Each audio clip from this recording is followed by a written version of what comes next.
Oh, hi there. I didn't notice you. I was busy working on a video game.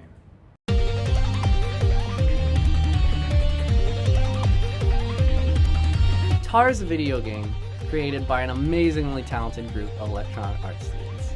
The story of this game follows Turva, a 7-year-old girl who experiences a series of unfortunate events, which leads to her evolution as a character, both physically and mentally. When Michael first presented the story of Tar, we were very interested in turning his idea into a video game. We loved the original art concept and story, and even though we knew taking on a video game would be difficult, we were up for the challenge. Well, I always knew that I wanted to go into gaming. That was the whole reasoning for joining the animation program. And so when I found out that my EA class was wanting to do a video game, I was immediately drawn to it. When I was in the 5th grade, actually, that is when I decided that I wanted my career to be in video game development.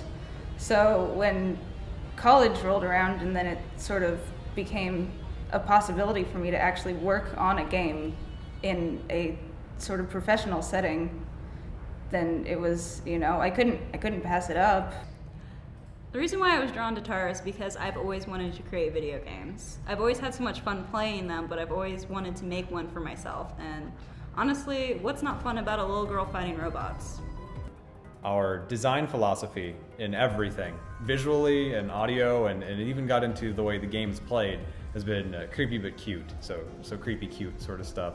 And it really just stems from our main character, it stems from all the enemies, all of the levels themselves, and even seeped into, I'd think about, what's creepy cute about her current run speed, or the way that she has to sort of get started when she starts moving, and just creepy cute's been on all of our minds for this entire project.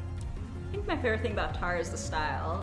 It has this very cutesy style, but it's also very creepy, which I think sets the tone for the whole game. And I loved taking that style and implementing it in everything that I'd made. When you make a game with 6 people and you aim for the type of project that we've been making and I think have made, everybody wears many hats. And I immediately, I came in with the hat of, audio engineering, and kind of tossed that one off for a little bit so I could be programmer. And everybody's been doing everything, every piece of art. So every artist has been dabbling in other aspects of their craft, and it's really neat to see a group of people come together and they know who they are as a creator, but are so willing to try other things in order to see the project through and to succeed at trying those other things in order to get a successful project. So yeah, if you want to know how many hats it takes to break a human neck, I'll tell you, I don't know, but my neck hurts. Besides being the role of creative director, I've also helped out with the production of the 2D and 3D assets seen in the game, as well as many of the animations. My emphasis in the program is audio, so I took on the responsibility to master all of the music tracks, record most of the dialogue and instruments, create sound effects, and help with the overall sound design. I also worked with our music composer Tyler Durham to help keep the artistic style of the game and to match the mood of the story. I was the character artist, which included 3D modeling, rigging, weight mapping, texturing, and animation. I also worked on level design and integrating abilities into Unreal.